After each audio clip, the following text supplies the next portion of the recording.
Welcome to Better Picks. I'm Tim Mielke, your host. Today we're going to be looking at digital montage from Dust to Life, the Visual Gospel. The breakdown starts now.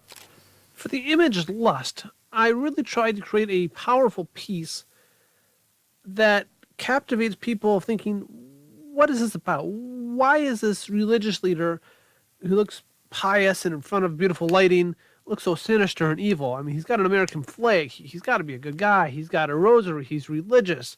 He looks like he's really put together in front of this beautiful religious structure, but he's got problems.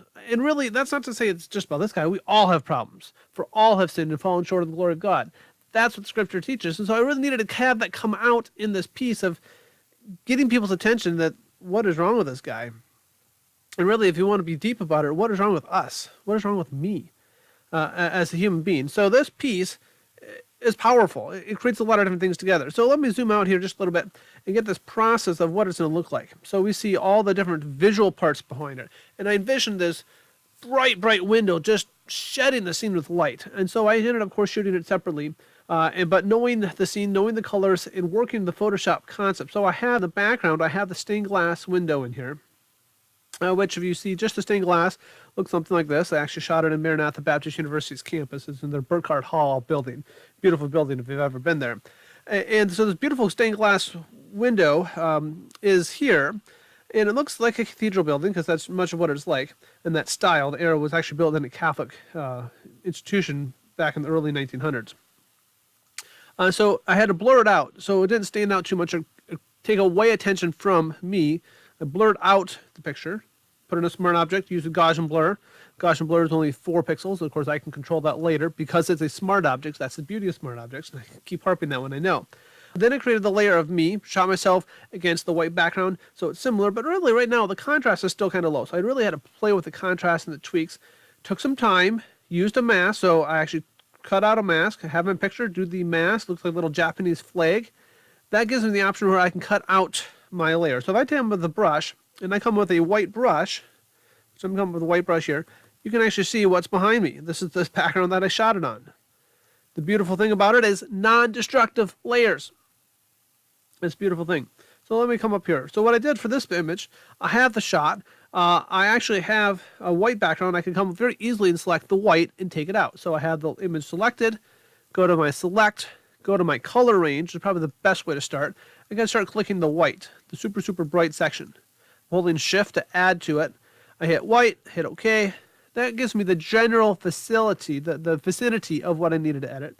So when I hit mask, it gets me close in terms of what I need to actually edit out of there. So now I have that selection. I'm going to come up with a black mask and cut it out that way. Do it a couple different directions, however you like. And you can have it cut out that way. So it's just the process of cutting it out, editing this vector mask to make it work. So I've got the cutout, went and masked it out, took some time. I can get it close with the color range tool, but not necessarily perfect. And then I had to do, of course, zoom in to 100%. Even sometimes I zoom into 200%. I like Control plus or Command plus if you're a Mac user. So I can see at 200%, I can see every single pixel.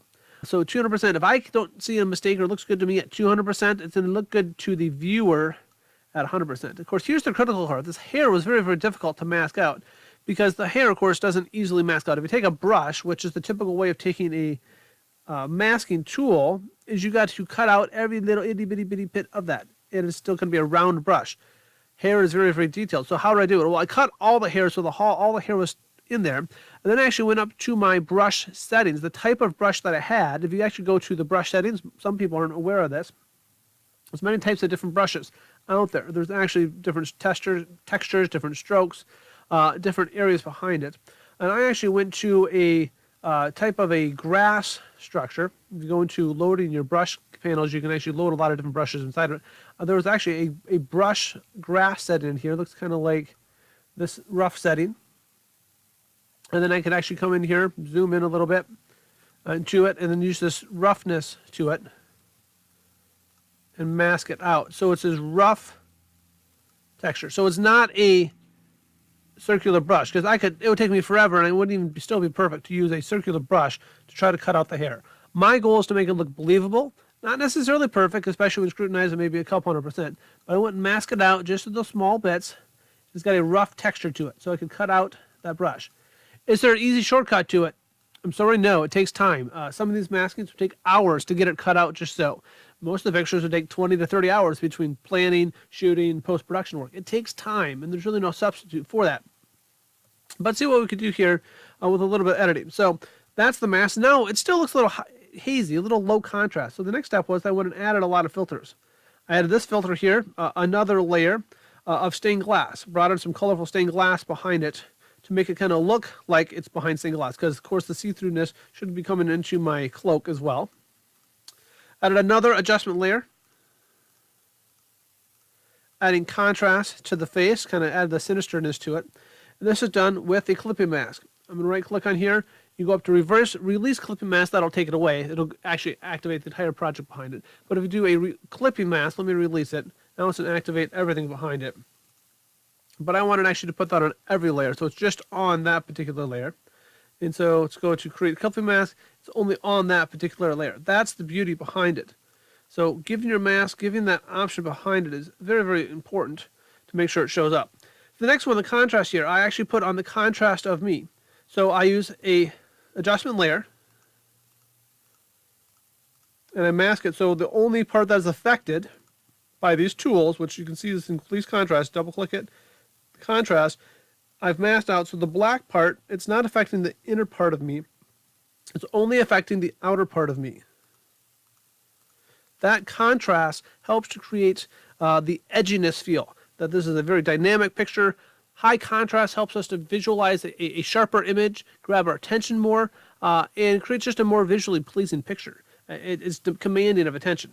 And then I added a third layer. You can't even see here very much, so let's zoom in to the hair. Because you see there's different color of light from the window coming in, the hair color, there's just different parts of hair color, a little bit of red, a little bit of blue tinges to make it kind of belong with it, with the window. Very subtle, but it helps to know that maybe there's some different colored light coming in from different areas of the picture. And then the blurred glass, I put that in as a second layer. So I have the same picture, exactly the same picture that's in the background as a stained glass. I brought in as a duplicate image. I had to make it rasterize. It couldn't be a smart object like it was in the bottom, because if they were both the same smart object, when I change one, it would change the other. So to do that, what you do if you have a picture that's a rasterized smart object image, you right click on it, and then you would go to rasterize layer. I'm not going to do it to this one because this one I want to keep as a smart object. But I rasterized this image, so now it's a separate layer. It's not controlled by anything else. And then I went up here to the blurring of the glass, and I went to a type of a blur object. I went into blur, and I went into a radial blur, and I created a zoom blur. The zoom blur, helping to blur the tool. Of course, the nice thing, I could actually select where that zoom radius started. So I started around the head, something like this. My settings were roughly like this. Hit OK, and it created this blur of the window, these light streaks, right in Photoshop. And of course, I did a best quality. It takes a while to render, but it does take a high quality work. So that gives us this feel that the light streaming around me. And then, of course, I can mask it in. Came in with my mask and made it so some of that is actually not on the body. Just parts of it are on the body, parts of it are not on the body.